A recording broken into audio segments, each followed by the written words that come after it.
안녕하세요. 여러분들의 건강지킴이 최성호입니다. 오늘은 제가 여러분한테 오늘은 유산균 이야기를 한번 해보고 싶어서 이렇게 영상을 찍습니다. 유산균 많이들 드시고 계시죠? 많은 사람들이 유산균 정말 많이들 먹고 계세요. 어떤 유산균이 좋은지 또 어떻게 먹는 것이 좋은지 많이들 궁금해하고 할 것 같아요. 오늘은 그래서 유산균에 대해서 좀 얘기를 하는데 유산균을 왜 먹어야 되는지, 그리고 유산균은 어떤 유산균을 먹어야 되고 또 어떤 유산균을 어떻게 먹어야 되는지 그런 것까지 다 얘기할 수 있으면 괜찮을 것 같아요. 한번 이런 생각을 한번 해보셨어요. 이런 생각이 참 좋을 것 같아요. 우리는 대한민국 사람이에요. 그렇죠? 대한민국에서 이 땅에서 우리는 어떻든 간에 5,000년을 살았어요. 반만년을 살았단 말이에요. 그렇죠? 그러면 우리는 아예 선사시대 빼놓고 한 삼국시대 정도부터는 아마 우리가 주로 우리나라는 농경사회였었어요. 농경사회. 그냥 집단으로 그냥 농사를 지으면서 그런 삶을 살았었어요. 그러다 보니까 주로 먹는 것이 주로 야채, 쌀, 그런 곡물 이런 거였단 말이에요. 오히려 고기보다는 오히려 채소 쪽으로 더 가까운 쪽으로 더 많이 먹지 않았나 그렇게 싶어요. 그거를 내가 왜 그런 얘기를 하냐면 이렇게 하면 딱 맞는 것 같아요. 우리나라 사람들이 서양인들에 비해서 장 길이가 1.5배가 길다는 사실 혹시 여러분 알고 계셨나요? 모르고 계신 분들이 많아요. 왜냐면은 서양인들이 우리보다 덩치가 더 커요. 키도 더 크고. 그러니까 서양인들이 더 장이 긴 거 아닌가? 이렇게 생각할 수 있어요. 근데 아니더라는 얘기예요. 그들의 조상들을 보면은 서양인들의 조상은 주로 유목 생활을 했어요. 유목민이에요. 양을 잡아먹고 염소를 잡아먹고 주로 그렇게 해가지고 유목 생활을 많이 했더라는 얘기예요. 그러다 보니까 변화가 생긴 거예요. 어떤 변화? 우리나라 사람, 대한민국 사람들은 쉽게 동물로 비유하면 초식동물. 서양인들은 동물로 비유하면 육식동물. 이렇게 된 거예요. 그러면 육식동물과 초식동물의 차이가 어떤 차이가 있는지 한번 잘 보세요. 자, 육식동물은 초식동물을 잡아먹고 삽니다. 그렇지 않나요? 맞아요. 근데 초식동물은 뭐래요? 풀떼기 뜯어먹고 살아요. 그냥 1년 44칠 풀떼기 열심히 뜯어먹고 살아요. 덩치가 아무리 큰 코끼리라 하더라도 풀떼기 뜯어먹고 살아요. 좀 많이 먹을 뿐이지. 그렇지 않나요? 자, 그러면은 우리가 여기서 간과해야 할 일이 꼭 있습니다. 뭐냐면은 왜 동물들 중에서도 초식 동물들이 장이 더 길까요? 더 길어요. 왜 길까요? 그리고 육식 동물은 장이 왜 더 짧을까요? 우린 그걸 알아야 돼요.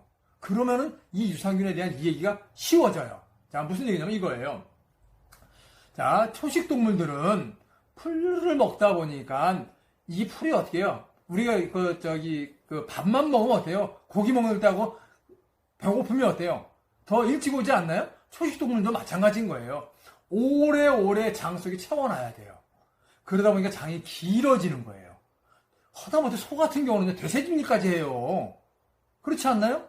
그러니까 오래오래 많이 집어넣어야 돼요. 많이 집어넣어야만이 버틸 수가 있는 거예요. 그리고 반면에 육식 동물들은 초식 동물을 잡아먹는다 그랬어요. 그래, 잡아먹는데 그럼 걔네들은 왜 장이 짧아야 될까요? 여기서 하나 문제가 생겼어요. 어떤 문제가 생겼냐면 우리가 알아야 할 것이 이거예요. 육식 동물들이 초식 동물을 잡아가지고 육식을 할 때 그 고기가 윗속에 들어가서 장으로 가면은 이게 산패가 돼요.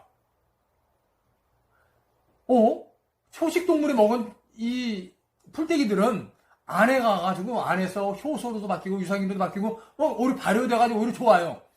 우리가 발효 음식들 같은 거 그렇잖아요. 그렇죠? 발효시키면 어때요? 오히려 우리 몸이 좋다 그러잖아요.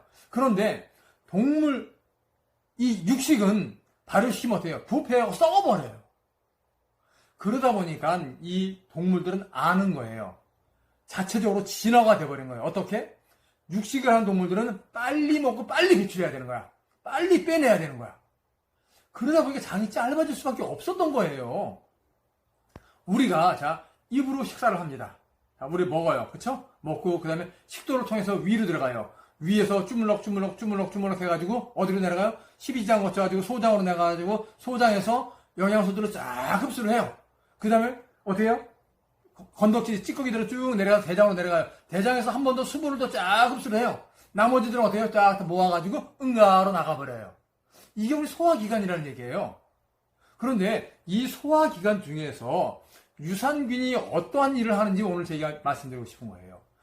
유산균은 이런 일을 합니다. 유산균이 하는 일, 이런 일을 해요. 첫째, 유산균은 위에서부터 활동을 합니다. 위에서 어떤 활동을 하냐면 우리 한국 사람들이 아주 고질점이 병이 하나 있어요. 헬리코박터 파이로니균. 한국 사람 중에서 70% 정도가 헬리코박터 파이로니균에 감염이 돼 있대요. 근데 이 헬리코박터 파이로니균을 이거를 제거하려면요, 무지 힘들어요. 근데 제거는 못하더라도 유산균이 하는 일이 있다는 얘기. 좋은 유산균은 이 위에서 활동하는 유산균들은 헬리코박터 파이로니균이 활동을 억제시킨다는 얘기예요. 죽이지는 못해요. 근데 억제시켜줘요. 그 다음 두 번째, 또 유산균은 어떤 일을 하냐면요, 소장을 지나서 소장에서 또 유산균이 또 활동들을 해요. 어떤 활동을 하냐면요, 우리가 먹은 음식물을 자, 잘게 위에서 쪼개입니다. 쪼개가지고 쭉 소장에 내려오면은 그 작은 분자처럼 작은 우리 영양소들을 흡수하는데 도와주는 역할을 유산균이 해요. 쉽게 해서 도와주는 일을 해주는 거예요.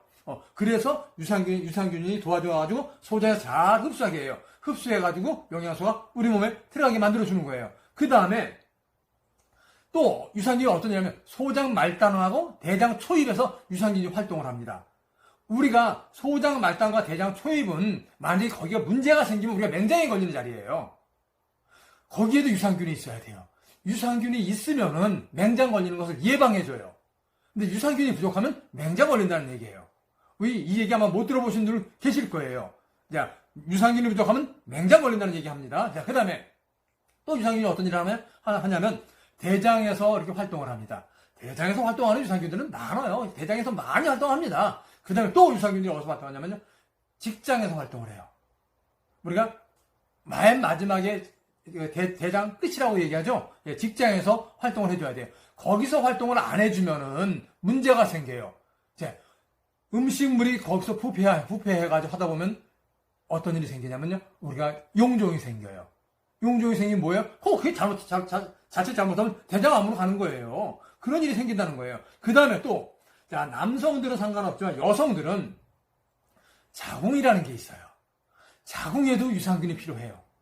자궁에 유산균이 없으면 어떤 일이 생기냐면요, 자궁에 물혹도 생기고 근종도 생깁니다. 그래서 자궁에도 유산균이 꼭 필요합니다. 그럼 이렇게 유산균이 많은 활동을 해요. 그러면은 자, 시중에 있는 유산균하고 제가 오늘 소개시키려고 하는 유산균하고 한번 제가 비교를 한번 해드릴게요. 자, 시중에 제가 말씀드린 유산균은 에피더스 호남 유산균입니다. 에피더스 호남 유산균은 이 유산균은 제가 얘기한 대로 첫째 위에서 활동을 합니다. 그래서 헬리코박터 파이로니균의 활동을 억제시켜줍니다. 두 번째 소장에서 활동을 해가지고 우리 영양소 흡수하는 것을 도와주는 역할을 해요. 세 번째, 소장 말단과 대장 초입에서 활동을 해가지고 맹장염에 걸리지 않게 도와주는 역할을 해줘요. 그 다음에 대장에서 활동을 하고 직장에서 활동을 해가지고 역시 용종을 만드는 것을 막아주는 역할을 해주고 용종과 개시를 만드는 것을 막아주는 역할을 해줘요. 예방해주는 역할을 해줘요. 그 다음에 자궁까지 가서 여자들 물혹과 역시 근종을 없애주는, 안 생기게 하는 그런 역할을 해요. 없애주는 것이 아니고 안 생기게 하는 그런 역할을 합니다. 그러면은 제가 얘기한 대로 이런 것을 다 할 수 있는 유산균들이 시중에 있느냐? 저는 아직 못 찾아봤어요. 아무리 찾아도 없더라고요. 근데 위에서 활동하는 유산균은 있어요. 그럼 한 가지가 있더라고 찾아보니까. 근데 그거는 뭐 상호는 얘기 없었으니까 뭐 있어요. 한 글자로 된 걔는 대신 그 위에서만 활동하고 다른 장기에서는 활동을 못 합니다. 그 다음에 소장에서 활동하는 유산균들을 제가 한번 이렇게 유심히 찾아봤더니 없더란 얘기예요. 그 다음에 대장에서 활동하는 것은 다예요. 그 다음에 소장 말단과 대장 초입에서 활동하는 유산균이 있나 봤더니 간혹 몇 종류 있긴 있어요. 그 다음에 직장에서 활동하는 유산균이 조금 있고, 그 다음에 요즘은 유산균이 아예 Y전 유산균이라 해가지고 여성들 전용으로 해가지고 아예 자궁에서 활동하는 자궁만 전용으로 활동할 수 있는 유산균을 요즘은 많이들 나오고 있어요. 그게 요즘 Y전 유산균이라고 합니다. 근데 지금 에피소소홈 혼합 유산균은 위에서부터 위, 소장, 소장 말단, 대장 초입, 그 다음에 대장, 대장 말단, 자궁까지 모두 다 활동하는 유산균이라 그러면 괜찮지 않을까요? 만약에 이런 유산균이 있다 그러면 여러분 한번 신경 쓰고 유산균에 대해서 한번 알아보시고 공부해 보시고 드셔야 되지 않겠어요? 예. 오늘 유산균에 대해서 말씀드렸습니다. 오늘 혹시 이 영상을 보시고 유산균에 대해서 여러분 조금 도움이 되셨다 그러면 구독, 좋아요 눌러주시면 정말 감사합니다.